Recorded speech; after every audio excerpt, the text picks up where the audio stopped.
Ujar Nabi kita, salah satu la turaddu da'watuhum.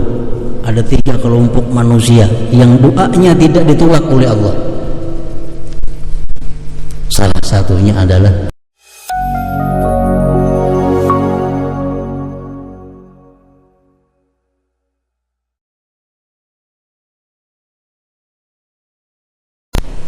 dan kita wajib mengimani, mengetikatkan bahwa hidupnya Allah itu bukan seperti hidupnya kita, birruh, dengan roh. Nah, Allah hidup dengan hayat.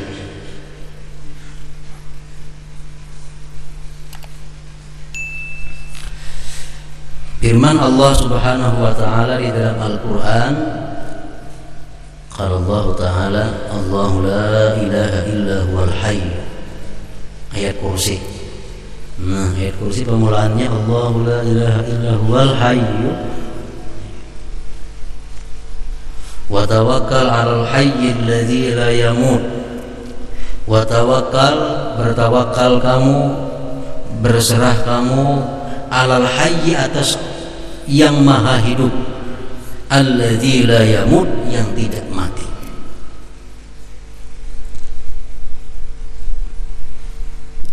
Al-Quran lagi menyebutkan huwal hayyu la ilaha illahu fad'uhu mukhlishina lahuddin.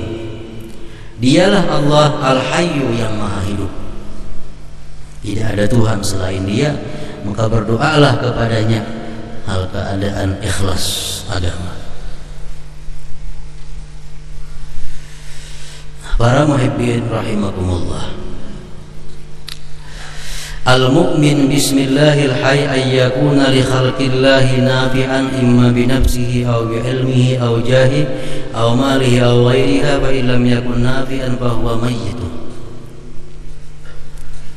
Seorang hamba yang beriman dengan nama Allah Al-Hayy. Kita beriman bahwa Allah punya nama Hayyun, yang maha hidup. Nah, keimanan kita demikian akan membawa kita nafi'an li khalqillah, kita menjadi orang yang bermanfaat bagi makhluk Allah. Baik kita memberi manfaat kepada orang lain itu dengan diri kita, atau ilmu, atau jah, kedudukan, atau harta, atau yang lain-lainnya. Pokoknya bila mana kita hidup ini bisa memberikan manfaat kepada orang lain, itu berarti kita mendapat satu buah keimanan kepada Al-Hayyu, yang maha hidup. Fa illam yakun nafi'an fa huwa mayyit. Orang yang tidak bisa memberikan manfaat kepada orang lain itu sama dengan orang mati. Sama dengan orang mati. Membantu orang kada mau dengan tenaga, membantu orang kada mau dengan ilmu, membantu orang kada mau dengan kedudukannya, membantu orang kada mau dengan hartanya. Ini mayit, ini orang mati. Nah, kalau kita hidup dan beriman kepada Al-Hayy, jadi orang yang bermanfaat bagi makhluk Allah Subhanahu wa ta'ala. Qala Rasulullah sallallahu alaihi wasallam, khairun nas anfa'uhum linnas. Ujar Nabi kita, paling baik manusia itu adalah orang yang paling bermanfaat bagi manusia. Makin banyak kita memberikan manfaat kepada manusia, makin baik kedudukan kita di sisi Allah Subhanahu wa ta'ala. Nah, para ulama pensyarah hadis tersebut menjelaskan, menguraikan maksudnya dengan sebaik-baik manusia adalah orang yang paling bermanfaat bagi manusia. Yang pertama di situ adalah al-anbiya wal mursalin, para rasul dan para nabi. Ini nabi-nabi, rasul-rasul, itu manusia-manusia yang paling bermanfaat bagi manusia lainnya. Karena dengan sebab nabi dan rasul kita mengenal Tuhan. Dengan sebab nabi dan rasul kita mengenal hukum-hukum agama yang membawa keselamatan dunia dan akhirat. Nah, kemudian yang nomor 2 Sesudah para rasul, orang yang paling bermanfaat bagi manusia itu adalah al-imamul adil. Dalam kitab Faidul Qadir disebutkan demikian, yang menduduki yang nomor 2 adalah al-imamul adil. Imam, pemimpin yang adil. Nah, ini bukan main. Pemimpin yang adil ini adalah orang yang paling baik selama dia berfungsi sebagaimana mestinya. Banyak pujian-pujian dan keutamaan-keutamaan imam yang adil ini yang disampaikan oleh Rasulullah sallallahu alaihi wasallam. Sebab dengan imam yang adil kita bisa beribadah, kita bisa berusaha, kita bisa guring nyaman, kita bisa bergaul dengan tenang. Nah, semua itu adalah berkat daripada imam yang adil. Jadi menduduki peringkat kedua manusia yang paling bermanfaat bagi manusia adalah imam yang adil. Seperti disabdakan oleh Rasulullah sallallahu alaihi wasallam tentang keutamaan imam yang adil ini adalah, ujar Nabi kita, salah satu la turaddu da'watuhum. Ada 3 kelompok manusia yang doanya tidak ditolak oleh Allah. Salah satunya adalah al-imamul adil, imam yang adil. Dalam hadis lagi Rasulullah menyatakan, yaumun min imamin adilin afdalu min ibadati sittina sana. Satu hari hidupnya imam yang adil ini lebih afdal di sisi Allah daripada ibadah kita 60 tahun. Imam yang adil, satu hari dia hidup itu lebih afdal dari ibadah kita 60 tahun. Malam beribadah, siang puasa, 60 tahun sedemikian kita lakukan, cuma sehari oleh imam yang adil nilai.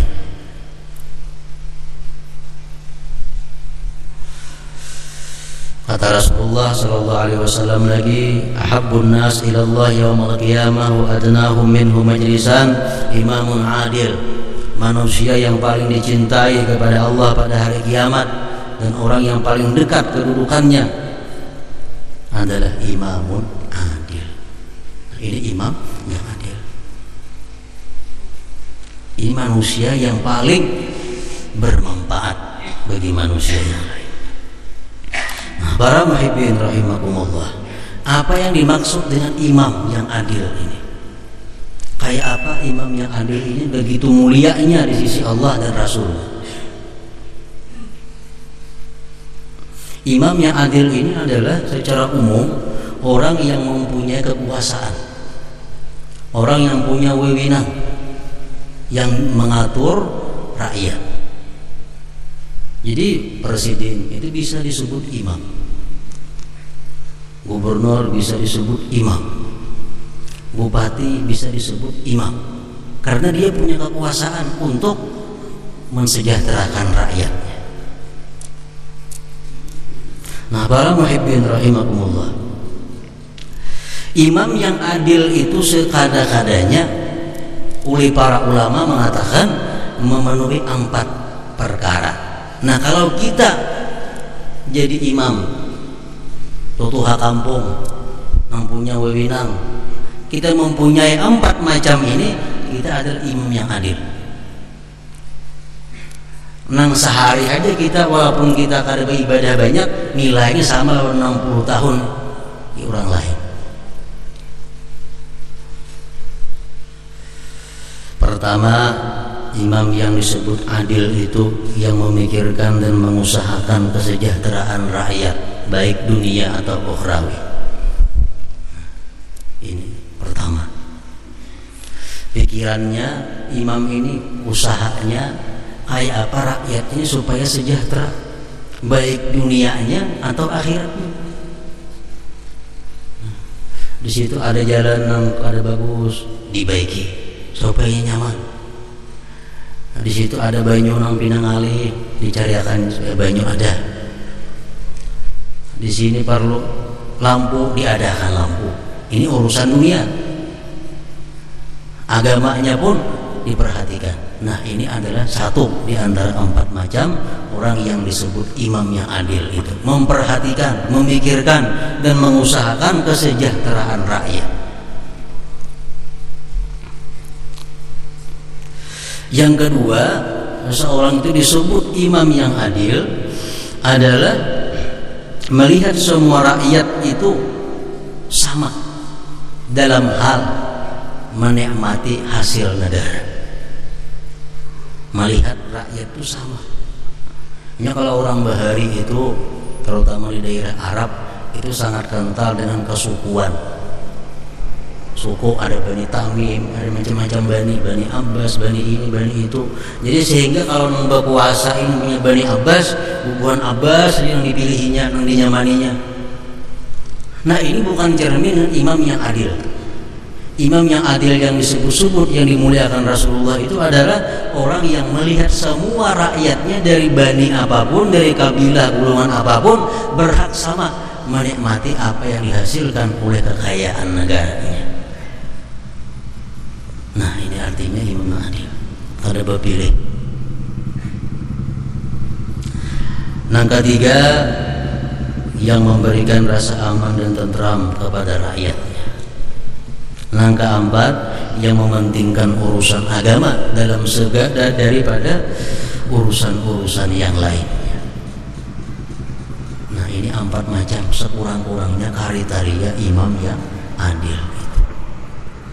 Mementingkan urusan agama itu maksudnya kayak apa? Ini seorang pemimpin hendak maulah nang apakah, memutuskan perkara apakah, dipikirkan dulu hukum agamanya kayak apa, manfaat agamanya kenapa.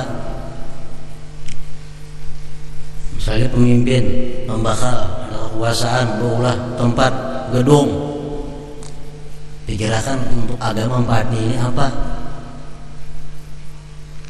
Gedung ini dibangun, gedung ini diulah, urusan agama kayak apa. Nah, bila cocok lawan agama, hanyar dibangun. Ada keputusan nangka ini, itu dahulu agama, cocok pada lawan agama. Kalau cocok, hanya keputusan diputuskan. Nah, itu pemimpin yang adil, yang sangat dimuliakan oleh Allah dan Rasulnya. Nah, jadi manusia yang paling bermanfaat adalah pertama para nabi, yang kedua para imam yang adil, yang ketiga adalah al-alimul mursyid, orang alim yang mau membimbing. Orang alim yang mau membimbing.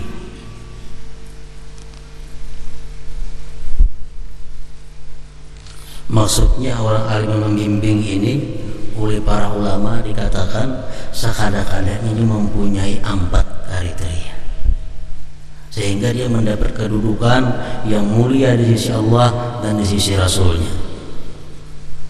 Yang pertama, Allah yada'a nashannas, dia tidak meninggalkan memberikan nasihat kepada manusia. Ini orang alim dan mursyid, dia kadang meninggalkan memberikan nasihat kepada manusia.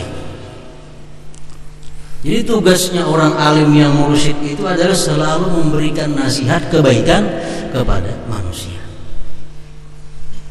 Yang kedua, dia punya niat, punya tujuan untuk menyelamatkan manusia daripada api neraka.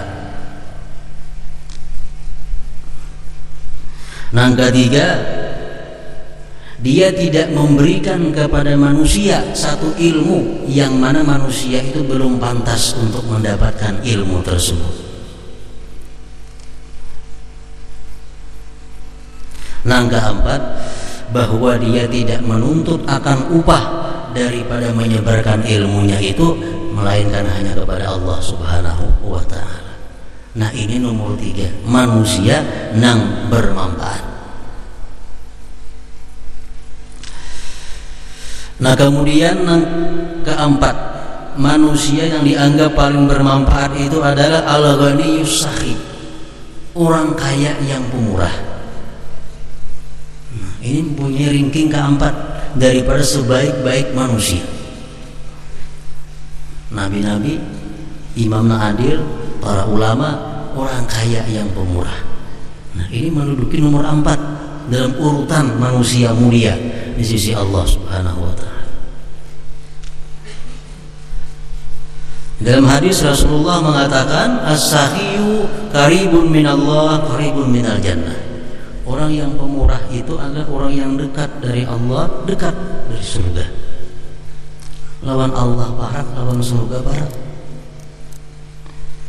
Bahkan ada hadis lain yang mengatakan al-jannah darul askhiyah. Surga itu adalah negerinya orang-orang yang pemurah.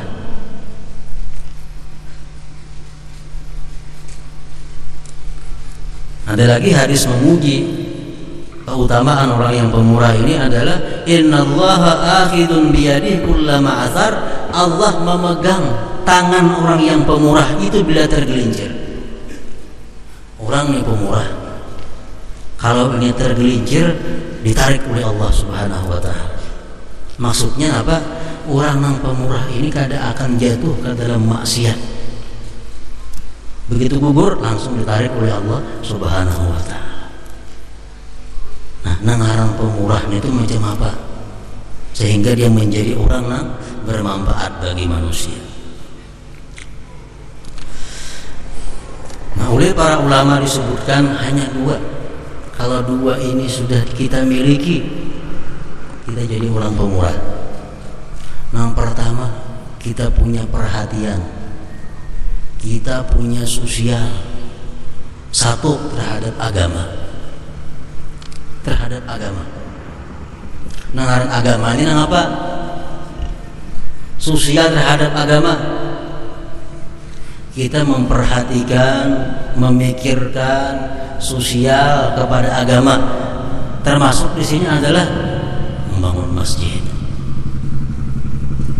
Lebih penting lagi apa? Memperhatikan orang-orang yang menuntut ilmu agama dan sarana fasilitasnya. Perhatian kepada agama. Orang yang menuntut ilmu agama supaya nyaman guringnya, supaya nyaman sembahyangnya, supaya nyaman mandinya, supaya nyaman makannya. Nah, perhatian semacam itu adalah perhatian terhadap agama.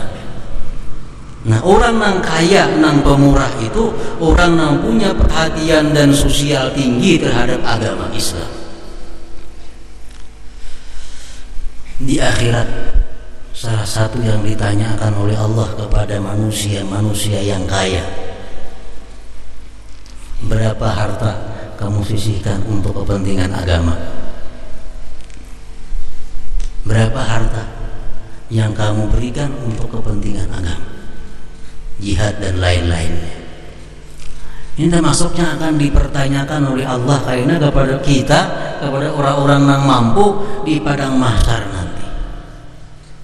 Incam dia Tuhan, ku beri harta sekian juta, berapa dari itu yang engkau gunakan untuk agama?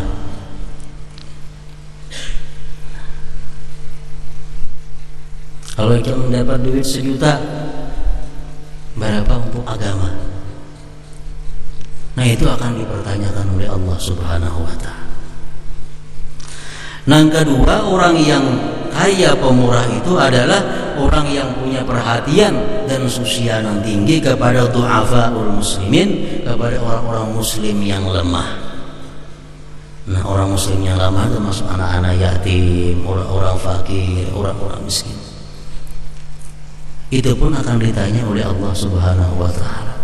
Sampai di Quran disebutkan, ara'aital ladzi yukadzibu biddin, fadzalikal ladzi yad'ul yatim wa la yahuddu 'ala ta'amil miskin. Orang yang membiarkan anak yatim, kadang menghiraukan fakir miskin, itu disebut Allah yukadzibu biddin, mendustakan dengan agama Islam.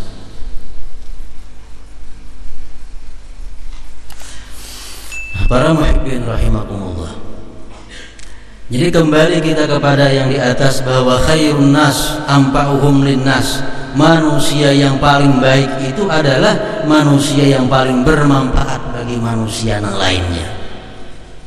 Selain daripada Rasul, selain daripada pemerintah, selain daripada ulama, selain daripada orang kaya, banyak lagi golongan-golongan yang bisa memberikan manfaat kepada sesamanya. Tukang bisa memberikan manfaat kepada manusia. Dokter memberikan manfaat kepada manusia. Mantri memberikan manfaat kepada manusia. Tukang urut memberikan manfaat kepada manusia. Makin banyak yang diurutnya makin baik. Khairun nas anfa'uhum linnas.